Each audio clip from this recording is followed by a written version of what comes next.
Fala Coração, o podcast do Pro Criança. Eu sou Pedro Chicre, sou pedagogo e faço parte da equipe interdisciplinar deste projeto. E hoje, para o nosso bate-papo, a gente convida a Maria Tereza Meloni. Maria Tereza Meloni é membro da Escola Lacaniana de Psicanálise do Rio de Janeiro, mestre em Ciências da Saúde, foi professora de psicanálise no curso de graduação de psicologia do IBMR, pesquisadora e autora de vários livros e artigos publicados, com experiência clínica há mais de 40 anos. É um prazer receber, Tereza, para este nosso bate-papo, que a gente vai falar sobre maternidade. E eu começo este bate-papo com uma frase que me caiu como uma bomba. Quando nasce um bebê, nasce uma mãe. Essa frase ela é muito invertida. Você pode falar um pouquinho sobre... Que o bebê que faz a mãe, né? Surpreendente, né? Porque o bebê é a novidade, né? É o que vai surgir ali, que vai afetar essa mãe de alguma maneira, vai incomodar essa mãe de alguma maneira e vai mostrar, como se assim, vai fazer essa mãe cair na real. Ou seja, aquele sonho, aquela expectativa de como seria, o bebê dela é perfeito, é maravilhoso, não chora de noite, não faz cocô não cheira mal, enfim, todo esse sonho, né, do ser mãe e do ser pai também, que funcionam juntos, uns mais juntos, os outros menos, né, de qualquer maneira, estão ali juntos, que as coisas não são bem como a gente queria que fosse, como a gente imaginasse, né? Então, nesse sentido é que eu penso que é o surgir dessa criança, e cada criança é absolutamente diferente, mesmo que sejam gêmeos, as mães, inclusive, veem mais essa diferença do que qualquer um, faz que a mãe seja diferente. Tanto que a gente sabe, quando juntos, às vezes, irmãos, né, a falar, não, porque você, quando era pequeno, porque não sei o quê, porque você... Aí alguém fala, não, porque a mamãe... Não, a mamãe não era isso, não. Porque para cada um, a mãe é diferente.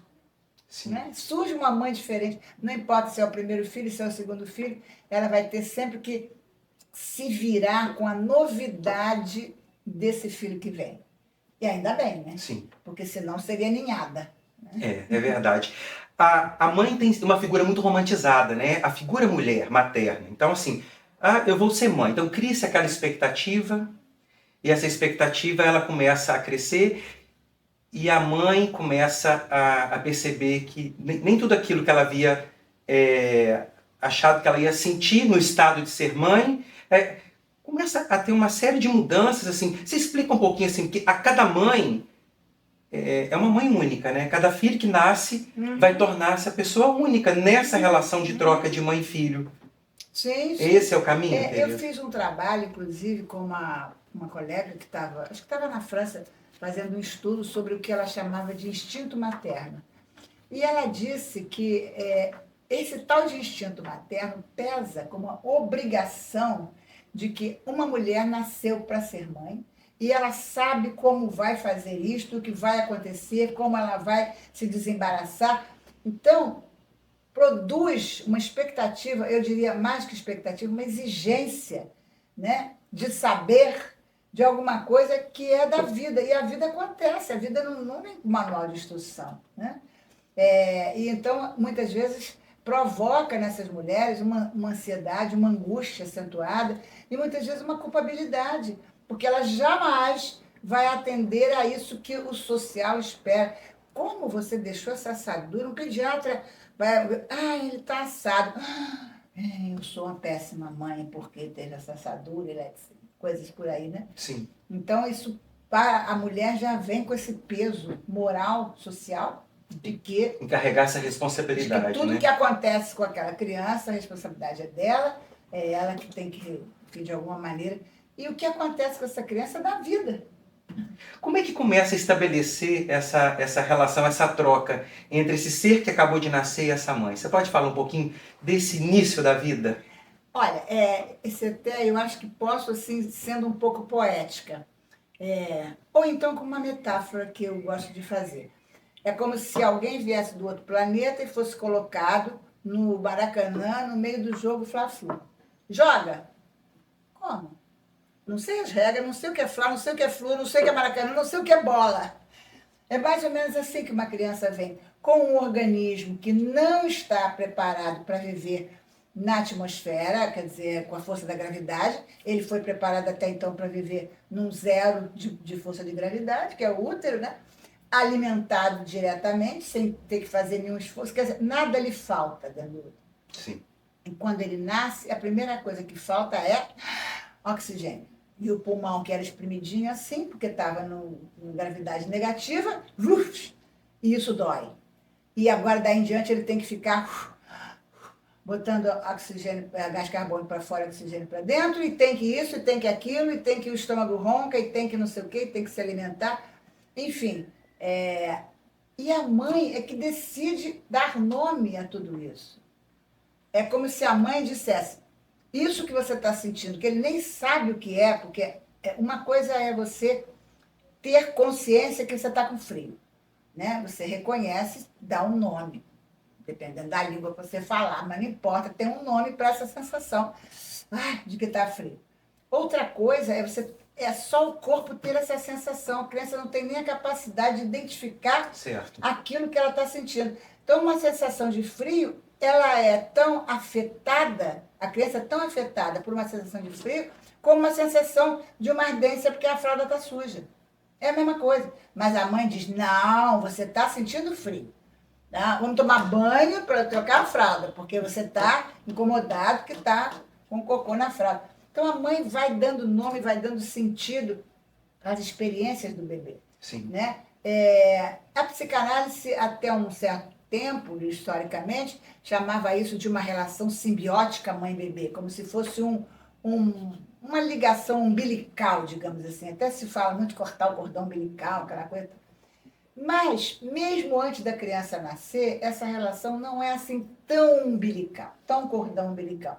Porque essa criança é falada, ela é identificada com um sexo, ela é o primeiro, ou o segundo, ou o terceiro, ela é aquela criança que veio depois que um outro filho morreu, ou depois que o avô morreu, ou antes que a irmã tenha um neném, o meu filho vai ser mais velho. Enfim, toda essa localização cultural que se dá a essa criança é através da linguagem. Entendeu? Então não há essa ligação direta. E a linguagem, a gente sabe, ela não diz tudo. Ela tenta dizer, porque se a linguagem dissesse tudo, nós não estamos falando mais nada. A gente já tinha falado tudo, não precisava fazer nenhuma coisa. Mas a linguagem, por isso que o que é a última palavra? A última palavra é aquela depois que você morreu. Porque enquanto a gente estiver vivo, não tem a última palavra. A gente vai sempre explicando mais, falando mais, perguntando mais, etc. Então a linguagem é esse aparelho que tenta comunicar. Mas insiste em comunicar tudo, porque jamais consegue comunicar tudo. Então, essa relação, eu chamo de uma relação, um certo desencontro. Um encontro desencontrado. É uma relação íntima, sim, marcante, fundamental, mas ela é de marcas que não têm um sentido definido. Então, a mãe diz, você nasceu uma menina, finalmente você vai ter filhos, vai me dar netos, essa casa vai se alegrar de novo e tal. Isso é uma comunicação que essa criança vai ouvir sonoramente. Vai depender muito mais do tom de voz. A gente tem uma pesquisa de uma psicanalista que trabalha muito com autismo, e ela fez umas pesquisas sobre uma coisa que ela chama do Lalang, a psicanalista chama de Lalang, que é a entonação de uma mãe que fala japonês, uma mãe que fala alemão, uma mãe que fala italiano, acho que era pelo menos essas três línguas. A entonação é diferente. Ela fez a gravação sem o conteúdo. O que a mãe estava falando não interessa. Vinha só essa entonação. Né? E é isso que marca a criança. Então, às vezes, uma mãe está dizendo, meu filhinho, você é tão bonitinho. Mas a mãe está com um sentimento de culpa, está com um sentimento de arrependimento, de repulsa. Muitas vezes, eu não queria essa gravidez. Está lá atrás, não está falando isso, não. Está dizendo, não, Deus mandou, é para o bem, a mamãe vai cuidar de você, não vai te faltar nada, pode deixar e tal. Mas, no fundo, tem um afeto. Isso sai na voz, não sai na fala. Entendo. E a criança não é marcada pela fala, porque ela não está entendendo nada que está falando. Mas esse sinal chega de alguma forma para essa criança. Chega marcado pela voz, pela entonação. Né? Muito interessante. Então, é uma ligação importante, é uma ligação fundamental, mas ela é uma ligação disjunta, é uma ligação de mal entendido. E ainda bem, porque senão todas as crianças seriam cópias xerox dessa que cuidou dela, da mãe, ou do pai, ou da babá, ou da avó, ou sei lá quem. Né? Então, a possibilidade de ser um diferente, de ter uma individualidade, é graças a isso que não ficou claro quando a mãe disse. Porque quando a mãe diz, não, a mamãe vai cuidar de você, não vai deixar faltar nada. Se isso ficasse absolutamente dito e claro para a criança, ela ia seguir um molde. Você falou uma palavra, o não faltar nada. Acho que toda mãe, quando um filho nasce, é quase que é instintivo. Não vou deixar faltar nada para o meu filho. Aí você fala que talvez a falta é o que te faz... Sim, é o que faz você poder querer, desejar alguma coisa. Né? Isso é uma virada de chave que eu acho que é fantástico. Para vocês, mães, futuras mamães, porque isso transforma muito, porque assim, a nossa cultura, ela traz essa figura materna, né? Para suprir essa falta, para suprir... Santificada. Sacrifício, entregar o sacrifício, padecer no paraíso, né? Exatamente. Duas coisas eu costumo dizer, que satisfação completa, não faltar nada, eu falava de brincadeira quando dava aula, só no cemitério. Aí não vai faltar mais nada, não tem nenhum problema. E a outra coisa, a mãe, isso já é um conceito de um psicanalista famoso, que ele é de 30 e pouco mais ou menos, ele era pediatra, ele dizia, a mãe é apenas suficientemente boa. Ela não pode ser toda boa, porque senão a criança não sobrevive. Ele não vai ter nenhum puxo desejante que o faça viver. Sim. Porque ele, por mais que a mãe cubra e proteja de todas as coisas, ele não está mais no útero. Né? Então, até no útero ele tem que fazer alguma coisa, ele tem que sair do útero para sobreviver, porque se passar do tempo ele morre. Então, porque tem a superproteção também, né? Exato. Talvez a culpabilidade, a superproteção, a mãe ela exerce múltiplas tarefas, né? Quando você traz um pouco isso para o dia a dia, isso é muito conflituoso, é muito doloroso para essa mãe, né? Agora, vamos tirar um pouco a mãe da pessoa da mãe? Eu acho isso importante, né? Porque a gente está falando aqui a mãe, mas aí, assim, tem mães que não criam os filhos. Sim. Por N motivos. Porque não querem, porque adoeceram, porque morreram, porque trabalham fora, porque cheiram droga, porque qualquer coisa, enfim. Mas o que a gente está falando aqui da mãe é a função da mãe. Há que ter um outro adulto, que pode não ser mulher, pode ser homem. Nos casais homossexuais a gente vê isso. Sim. E há que ter alguém que funcione a partir desse lugar. Não importa quem seja, pode não ser a mãe de sangue. Sim. Né? Então, essa função é fundamental. Se a gente não tomar dessa maneira, a gente bota mais um peso, mais uma culpabilidade. E a função do pai? Isso, a função do pai é outra coisa. Hoje em dia é muito comum dizer, porque as famílias estão sofrendo uma modificação muito grande nas suas estruturas. É muito frequente, não é só no Brasil, em todos os países. O pai foi embora. As mulheres dizem assim, ele me abandonou. As mulheres dizem, porque eu sou frágil e ele me abandonou. Então, mas assim, as famílias estão tomando outras estruturas. A gente vê estatisticamente o número de famílias que são capitaneadas por mulheres, mãe, avó, tia, etc, etc, irmã mais velha, muitas vezes. E eu digo, então é porque não tem pai. Ele foi para o tráfico porque não tem pai. Não é a pessoa do pai, mas essa função. Qual é a função do pai? A função do pai é aquele que vai solapar, que vai roubar um pouco da mãe para essa criança. Algumas um pouco assim, exagerado. Vou falar para o seu pai. Vou falar, seu pai vai chegar, vai ver. Aí a criança...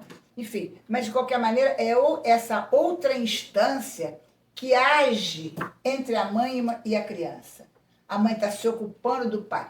Pode ser o trabalho, pode ser a arte, pode ser o namorado, pode ser o pai da criança, enfim. Mas é alguma coisa que tirou daquela predestinada, eu estou fazendo aqui entre aspas, né? Para ser mãe o tempo todo e se sacrificar por aquele filho, mas vai tirar ela dali um pouco, para outra coisa. Ela vai olhar para outro lugar que não seja só aquele filho. Essa é a função do pai. A gente fala também que a função do pai é a linguagem. Porque a linguagem é isso que vai representar aquilo que seria da natureza. Então, a mãe vai dizer, você está com fome. Isso é uma maneira de representar aquele ronco que está no estômago. Né? Ou não, ou sei lá, outra sensação qualquer. Quando a mãe decide que está com fome, que está com frio, pronto, a criança cola aquilo da sensação que ela está tendo, seja lá qual for, Sim. e vai se virar com isso. Né? Mas é a função da linguagem. A linguagem não dá, por exemplo, assim, a criança está com fome, mas está na rua, não tem mamadeira, o trânsito está ruim, a mãe está dirigindo, uma chupeta. Né? A chupeta é algo que vem ocupar esse objeto de satisfação que naquele momento não pode ser o peito, não pode ser a mamadeira. Né? Então, o que é? É um símbolo. Né? É um símbolo que substitui aquilo que seria da satisfação natural, que seria o alimento. A palavra tem essa função. Né? Já vou, estamos chegando em casa, peraí, vou cantar. A mãe canta aquela musiquinha que ela acha que a criança entende, que adora, e com isso ela de alguma forma representa aquela fome. E a criança dorme. Tem determinadas posições que os pais sabem, colocam a criança para ela dormir. Só dorme desse jeito. Só dorme com essa musiquinha. E a linguagem é isso. É uma musicalidade, é uma palavra, que vai, de certa forma, dar nome àquilo que é natural. Entendi. Porque nós não somos animais. O animal se satisfaz com aquilo que é da sua natureza. O passarinho está com fome, vai procurar grão. O cachorro está com fome, vai procurar carne. Estou falando de pet, estou falando de cachorro na natureza. O gato vai procurar sei lá o quê. Enfim. E satisfeito, acabou. Só quando ele tiver um outro ciclo de necessidade natural do alimento que ele vai se alimentar. Né? Nós não. Nós podemos, eu estou com uma fome, mas agora não posso, porque eu estou aqui fazendo essa entrevista, agora não posso interromper. Não, e depois não vou sair daqui, eu vou passar na padaria, porque eu estou querendo emagrecer. Então, eu vou tomar só um copo d'água e de noite eu vou para casa e como meu legumezinho. Entendeu? Quer dizer, você vai dando nome, ideias para aquilo que é uma satisfação que está sendo exigida pela natureza. A gente não tem até alguns até dizem que deveria ter, a gente não tem essa ligação direta com o que é da natureza do corpo. A gente dá nome para tudo. Sim. Uma coisa interessante, você disse, Tereza, que você já é avó. Avó. Né? E essa relação de avó, você foi mãe e agora já é avó. Como é que é essa relação de cuidado ou de apoio? Ou como é que é essa função de avó? Conta um pouquinho pra gente. Eu acabei, inclusive, de escrever um livro que foi encomendado por o meu terceiro neto, que tem 15 anos, já vai fazer 16, que pediu para escrever um livro sobre ele, porque ele sabe que eu tinha escrito outros livros. Um livrinho pequenininho, eu até deixei aqui de presente para vocês na biblioteca. E, assim, eu fui escrever, quer dizer, quem escreveu fui eu, que 15 anos vai escrever. Mas todo o conteúdo, as ideias e tal, foi em parceria com ele. Tanto que eu botei ele como coautor. Mas o que eu percebi? Que quando eu falava da experiência, da relação com ele, era completamente diferente dos outros 2 netos mais velhos, que eu já tenho, 2 netos adultos, Sim. E o outro irmão dele mais novo. É aquela experiência. E eu começo o livro contando de como eu recebi a notícia. Olha, meu filho ligando, mandou WhatsApp. Mãe, o fulano vai nascer. Então, começa ali aquela experiência, aquele dia vai para a maternidade, um fala uma coisa, outro fala outra coisa. Aí quando você vai contar, aquilo foi único. Então, eu também digo no livro que nasce uma avó. Embora eu já fosse avó 2 vezes, Sim. A cada nascimento de uma criança também nasce uma avó. Que está, de certa forma, exerce função da mãe também. Exerce função da mãe, exerce função do pai, e está alocada num certo momento cultural. Esse neto, por exemplo, era o primeiro filho do meu filho. É diferente do outro neto, que é o segundo filho da minha filha. Filho é uma coisa, filho é outra. Primeiro é uma coisa, segundo é outra. Morava em São Paulo, eu morava no Rio. Então, todos esses fatores fazem com que eu tivesse que me virar como avó de um jeito específico. Que não é a mesma coisa que eu me virar a avó de um que está morando aqui do lado, no Eu acho que a Botafogo. gente vai renascendo, né? A gente vai A cada inventando. É, Isso vai se reinventando, né? Para aquele acontecimento que é uma vida que está surgindo e que sabe-se lá. Quando eu escrevi o livro, eu fiz uma figuração de que fica todo mundo na maternidade, às vezes demora um pouco a nascer, dificilmente hoje em dia nasce rápido, mas fica todo mundo dizendo, não, mas não sei o que, dando palpite. Aí vai para o berçário, todo mundo naquele vidro, e começa, vai ser assim, parece assim, está com fome, está não sei o que.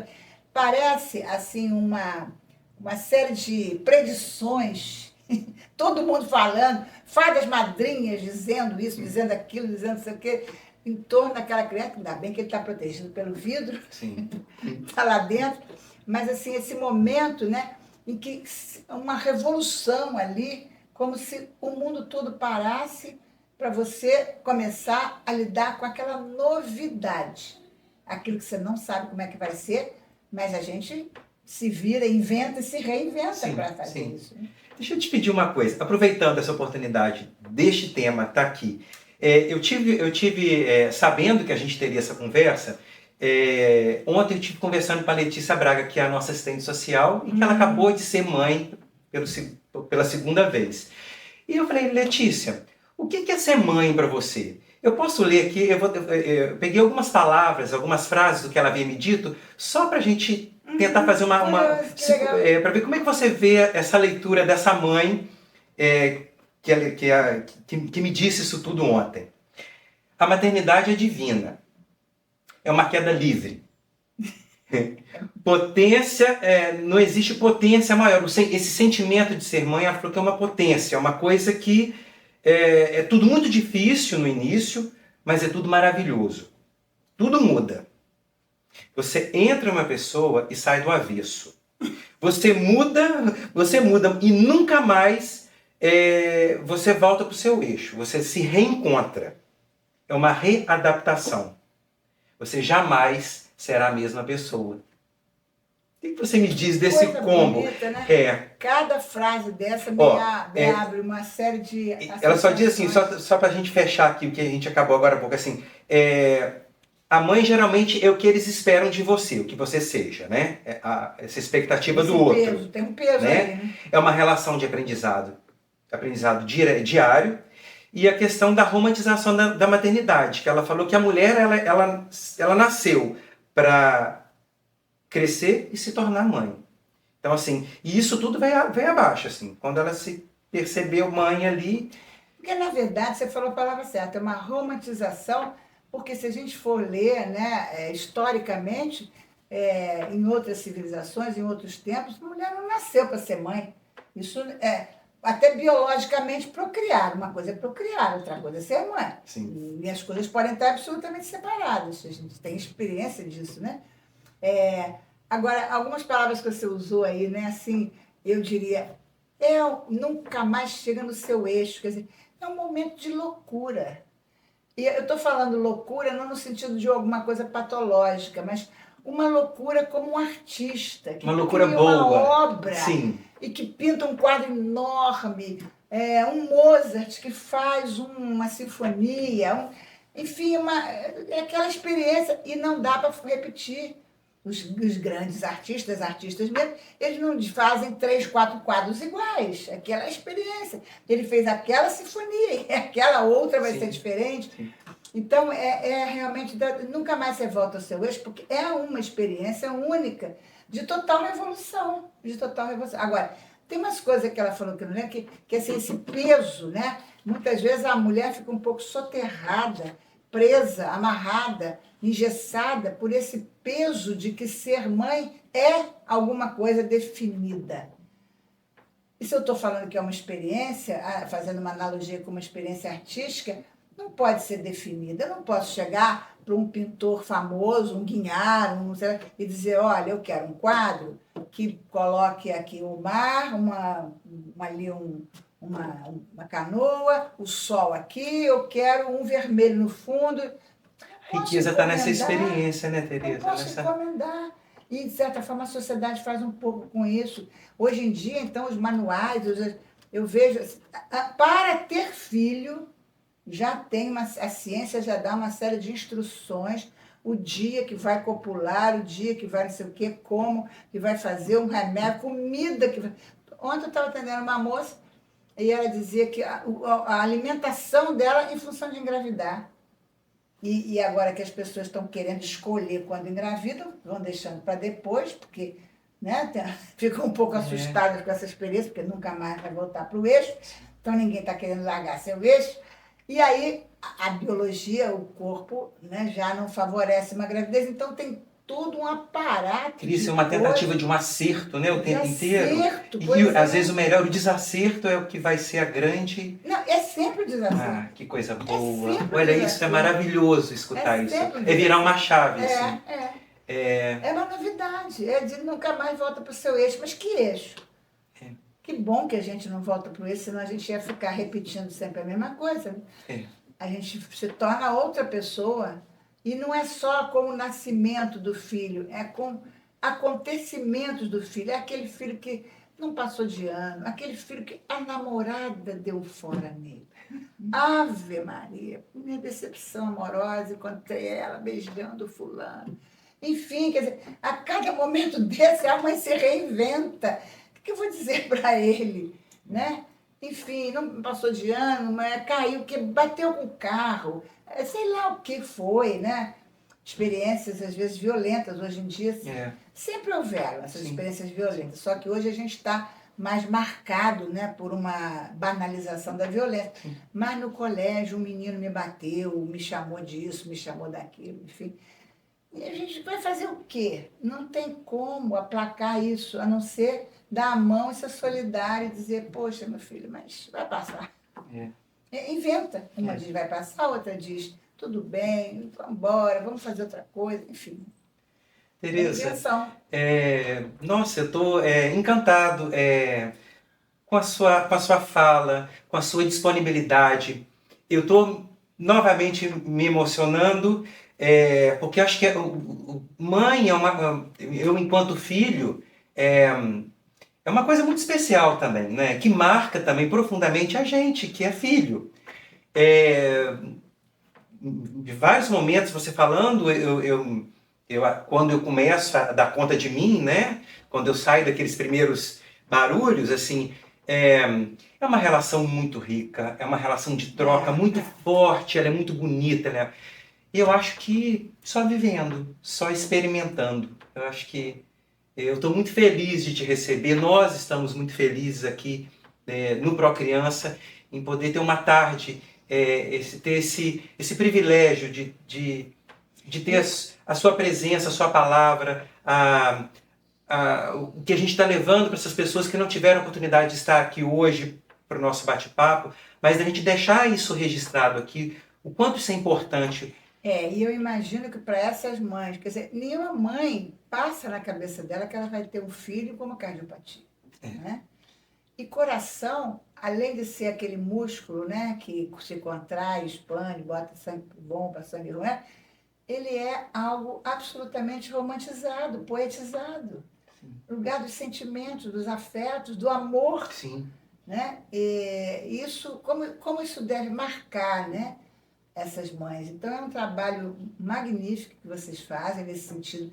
Eu não estou falando do sentido da cardiopatia, não sou médica, mas esse trabalho da condução, da possibilidade dessa mãe reconhecer essa cardiopatia do filho, que não é ela, não tem a ver com ela, mas que, de certa forma, ela vai ter que estar ali acompanhando aquilo, suportando aquilo, e é muito perigoso ela tomar aquilo como uma culpabilidade para ela, como uma falha para ela, né?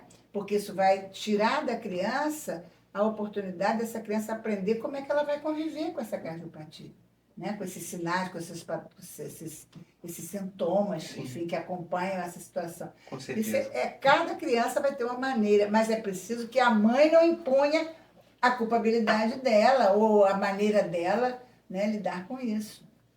Ela tem que se abrir para isso, né? Com a ajuda de vocês, certamente, tem surgido muitas e como apoio de vocês, porque a gente também a gente precisa se cercar de pessoas assim. É assim Muito que a gente obrigado, fica. Tereza. Obrigada a você. Mais uma Eu vez. fico muito orgulhosa de estar aqui participando. Acho muito rico esse trabalho de vocês. Mais uma vez eu quero deixar isso registrado. Muito obrigada. Nossa, E obrigada a vocês, né, que estão aí, de certa forma, acompanhando esse trabalho. E eu desejo muito boa sorte. Sempre que precisarem de mim, estou com muita satisfação de poder estar aqui. Nossa. E o Fala Coração termina por aqui. Pró Criança, 29 anos de vida. Juntos somos mais fortes.